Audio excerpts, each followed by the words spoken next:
What's going on there, Reject Nation? We literally just got out of the Batman. And if you're here, if you can leave a like, that'd be very much appreciated. You know, we got to talk about our instant thoughts and emotions, our feelings, because there's a lot to unpack here. This movie's almost 3 hours long for a reason. And I'm still processing. I'm sure John is too. We're both still processing a lot because there's I think I know what I think. I think I know exactly how I feel. One word review. This movie is so different than every other live action Batman movie that has ever existed. If you guys stick around for some of our trailer reaction commentary part of it, you'll probably heard us say from time to time, I'm expecting a little bit of a slower film, something that's much more deliberate. What surprised me was it is so much more of that. So much more. To the point where I found myself occasionally getting pulled out going, you want to talk about no more lies? Matt Reeves was not lying. My first thought was, it's kind of like if Francis Ford Coppola produced a remake of Chinatown directed by David Fincher that took place in the Batman universe and was written while a guy was listening to Nirvana. That was my first thought. Yeah. When just like halfway It's pretty spot on. I think Nicholas Winding Refn, but not as slow. Yeah, cut the speed in half and take all the synths out, and there you go. So the story takes place in Batman Year 2, where Batman is more known as Vengeance, a mysterious presence that criminals fear, but is not quite viewed as a hero by the citizens, but especially not by the cops. This movie deals a lot with Batman's position in the world. Is he a vigilante who punishes criminals, or is he a hero? Can he be both? So as established in the trailers, the story's kickoff point is a murder mystery where a popular figure in Gotham is murdered, and the serial killer leaves many riddles, often being one specifically delivered to Batman. One of the many amazing things about this movie is it is purely what Matt Reeves said he wanted this film to be. It's a pure, dark, psychological drama, and I cannot stress that enough. The marketing team specifically put out these three comics, which were Batman Ego, Long Halloween, and Batman Year 1. It is so much of those comics, but also such a 70s movie at the same time. Yeah, it really leans into the film and neo-noir aesthetics and just the approach to unraveling the mystery and the psychosis that onsets for everyone in the process of doing that. While the action is good, that's certainly not the main takeaway. The main takeaway is the storytelling, the mood, the wrought tension and turmoil, this ensemble, but especially what Batman is going through. It has this incredibly executed escalation. The tension-filled build is in a gritty, bleak world where the mood is really captured through the soul of Gotham. It's at times a straight up horror movie, but primarily a film noir, detective, murder mystery film. And in many, many ways, it's the most pure Batman movie ever made. The movie is so cold, yet by the end of it, I was also like some of the most emotional I've ever been in a Batman movie. Like I did find myself like really moved to tears. It's kind of insidious in the way it creeps up on you. Well, yeah, they let the cinematic language speak, where I feel like a lot of movies and a lot of Batman movies let the scripting and the graphic novel inspirations speak, whereas this one does have moments that are just tonal and are just the pure magic of cinema through the lens of Batman that are quite moving in a very unique sort of way. There were so many aspects of this movie that as a lifelong Batman fan, I found myself going like, they're doing the things. I started getting misty-eyed early on because I was like, they're doing the things that I wanted to see in Batman movies done before. The first 15 to 20 minutes of this movie is easily the best 15 to 20 minutes opening of any Batman movie. Just my opinion, but I stand by it. Robert Pattinson as Batman. I feel like you essentially got like two different performances here. You got Bruce Wayne, and then you got Batman. He is mainly Batman in this movie. I think it'll take audiences a little bit of time to adjust, especially to like who he is as Bruce Wayne. I mean, the way he plays Batman, I think is just so awesome. Is he badass? Yeah, of course. What's unique though is he's sort of like an alien observing humans. It's a very detached performance, but again, that's a compliment. Similar to Ryan Gosling's performance in Drive, this character is immensely observant, empty, but with a rage underneath that, like menacing coldness. It's more Batman Ego, less Batman Year 1, where the effects of Year 1 have really weighed on him into Year 2. Simultaneously, it's mainly a private investigator emotionally broken unspoken and tormented detective portrayal. With Batman, Robert Pattinson talks so much about how, and in some ways, Batman's kind of a freak. He's a weirdo. And you watch the trailers, you're like, Batman's such a badass. Everyone just views him like a weirdo and an outsider, but he's an ultimate badass. Then you watch this movie, you're like, oh no, Batman's kind of a weirdo. Yeah, that's what it would take. He wouldn't actually be the billionaire like, hey guys, and then want to go out and be the same kind of Batman that we're all used to. And yeah, as much as there is like a clear duality, I thought there was also a great connective tissue between Bruce Wayne and Batman. You can tell all the parts of Bruce Wayne that inform the Batman, that come with him when he puts on the cape and the cowl, and then all the parts that are left when he takes them off. I thought that was a very wonderful and, you know, cold interplay, a really fascinatingly hewn character. Yeah, that would be a reclusive, odd, kind of distant guy. Yeah, there is a distinction, but also it's the most they've ever felt intertwined to me and of the same root, or not like one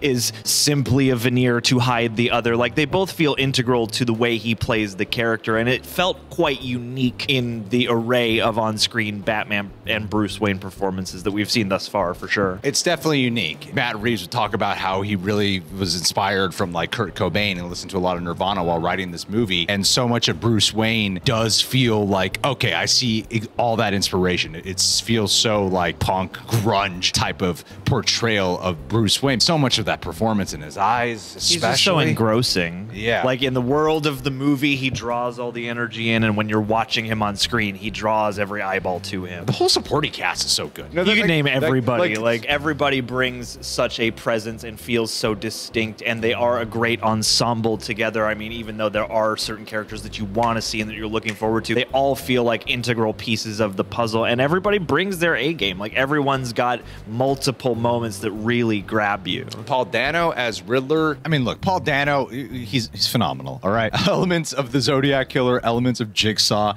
and it's a very realistic take of what this genius, high-level intellect killer would be. They really treat him like an equal counterpart to Batman, I would say, where their goals of uprooting the corruption to Gotham are similar, but their methods are just much more different. He's just as obsessive, if not more, and is way more demented. It's just kind of weird how the trailers hide him so much, but they put him in interviews. I know. It's like, you're never gonna see his face, right? Like, we're gonna get to know a lot about the Riddler by the time this is done. But I appreciate that they went to the effort. At least doing that in the trailer does add to this sort of like larger than life persona that does kind of have an interesting effect on you when you're actually watching it unfold and discovering what the true circumstances are on screen. Freaking Selina Kyle, Zoe Kravitz, definitely an origin tale for her. Some of the biggest emotional weight is most given to her out of a lot of the characters, I would say. There's some big surprises to be had with her. You know, there's been talks and articles about like, can she have her own spin-off show? Yeah, I think she can. Yeah, I'm just gonna say that. I would watch it. Keep it simple. Yeah, she has great chemistry with Robert Pattinson. I wasn't like in love with like, oh, Batman and Catwoman get together. I wasn't like feeling that like such a weight of romance in the way how the movie's going for that film noir, femme fatale kind of quality. But I still think Zoe Kravitz herself as an isolated performer is really good, and overall their chemistry with Robert Pattinson is strong. John Turturro's Carmine Falcone was one of the biggest surprises of on-screen presence here. It's like, not surprised if you know his work, but in terms of like a standout character. Jeffrey Wright as Gordon, you know, some people when they saw the trailer would sort of compare it to Morgan Freeman and Brad Pitt. It's not that. No, not at all. Definitely not. But Jeffrey Wright brings something so refreshing to Gordon himself. Of course, he has that older man quality just because of who Jeffrey Wright is. There's also something that feels more relatable about his performance. But he uses his dialogue, like little things like him going like, hey man, you need to calm down. Like things like that. Yeah, those very little nuances. familial remarks that he'll make, and that are also kind of informed by his very relatable, like, what I love, one good cop. Well, what I love so much about it was it really felt like him and Batman were doing detective work together. A lot of the time, it can just sort of feel like Batman shows up to do Gordon's job and keep him posted on stuff. Yeah. Whereas, here they are investigating together, and you get the sense that you are the only person I can trust mutually. And they're learning to trust each other, learning to build. And this is year 2 of Batman, so you're uncovering the corruption of GCPD. 3D. And I think the way they fleshed all of that out with the world was also really well done. As someone who's seen so much Batman movies, seen so many Batman shows, it's like a lot of this is very familiar plot, but to still feel like something is very reinvigorating and unique about this angle, a nice welcome surprise, and to not have it be ruined in trailers either was very interesting to me. And Colin Farrell is weird. In the trailers, I could never see Colin Farrell when I was watching the trailers, but then in the movie, I'm like, oh, I can see Colin Farrell. You know? Yeah. I can pick up notes of his acting. Yeah, exactly. It's like he's so immersed in the makeup and the character itself, so you can lose him, but also he's got his signature in there. Andy Serkis, who doesn't have as much screen time as was kind of a common rhetoric I was hearing when the movie was done. He doesn't have as much screen time, but in a lot of ways, you know, you could argue that the heart and soul of this movie is Bruce Wayne's relationship, that strained relationship, and everything they got to unpack there between them. That's kind of like the heart and soul of the movie for me. Actually, I would lean more there than with Catwoman. I think a lot of people probably apply that to Catwoman. As brief as it is, it lent a little bit more to Alfred for me in this film. Yeah, because he's his one true ally and his one true familial bond. Yeah, I still feel like we could have used a little bit more screen time with him, especially towards in the last parts of this movie. But in terms of what we did get, I was very much affected by the performance here. The music with Michael Giacchino, the variety that he does. I think in terms of like the genre splicing, it's captured exquisitely through Michael Giacchino's score. Absolutely. And at times just straight up a badass Batman movie. Yeah. always an air of dread. The cinematography is as beautiful as you'd expect it to be. Very orange. The action too, it's great action, but it's maybe not as much of a standout. Like there are moments within action scenes, I would say, that really stand out. Like that car chase scene they keep freaking showing all the time. Fantastic. Like in a theater experience, wonderful. However, I would say that a lot of the hand-to-hand combat, maybe not as gripping or as exciting as even when that first teaser trailer came out. When it was like, what the fuck? Nothing quite rivals the first time you see that you know, punch medley go down. And yeah, the movie isn't so concerned with making those moments, oh shit moments, so much as it is about making those moments painful. Yeah, it just feels like a part of the story, and the style is very specific to the kind of movie this is, that I never found myself just like in awe of a lot of the action scenes. There are some moments I immediately went to like, but that moment was pretty cool. But that moment was really cool. Yeah, they still get you hooping and hollering to a degree. None of the hand-to-hand fights ever came to the Batman warehouse fight in BVS. So it's not a John Wick movie. Yeah, the hand-to-hand is like harsh and quick, and it's there. Like you could imagine it being a John Wick movie, but it's not shot like that. But that style in that movie for BVS would not have worked for this movie. No, it's not the same kind of thing at all. Yeah, it needed to be what it was here. And my only real criticism about any of the action moments is when he's using the Batwing suit. I didn't think the visual effects in that moment were particularly good. It looked very CGI, which stands out in a film where everything looks and feels very practical. It kind of had that bobblehead effect, but it's not that much of the movie. I could definitely feel the runtime of this movie. I did start becoming like, okay, yeah, this is a little long. Yeah. But nothing felt like unnecessary per se, but it did take me a while to get emotionally invested. The movie takes such a voyeuristic approach in a lot of ways. While that actually lends a lot of weight towards the tone and the style, actually towards the perspective, considering who Batman is in this movie and who your protagonists and main antagonists are in the film, and the world of Gotham, I did find myself more observant and not fully emotionally invested in the character's journey, despite always being incredibly intrigued. However, and I really mean this, I don't think it'll be the same way for everyone, and I don't think it'll even be the same way for me on my second go-around with this film, because I kept wondering, like, am I really gonna care about the journey? But at the end, I was like, oh my god, I do. I really, oh my god. Well, yeah, because so much of it is about people writhing in the mud and the muck of the mess that the city has become and all the corruption and all that, and it takes a while to finally establish the hopeful note and where that comes from, and I think that's kind of a part of it. Deliberately thrusts you into this cold, punishing situation that is having that kind of effect on pretty much every character. No, I freaking love the movie. Yeah, I mean, like we didn't really talk about it afterwards, but no, I freaking love it. It's pretty freaking awesome.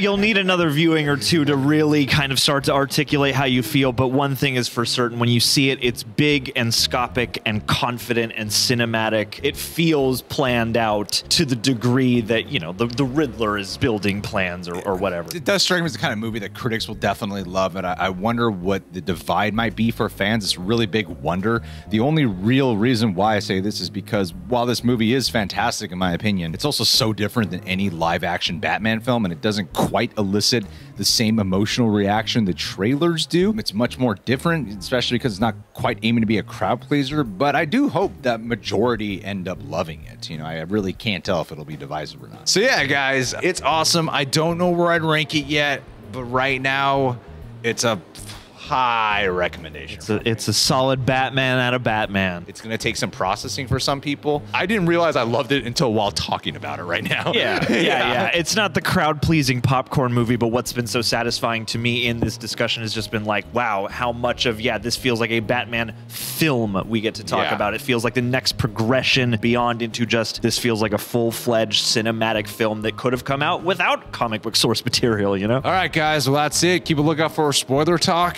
Catch you guys soon. Thanks for being here.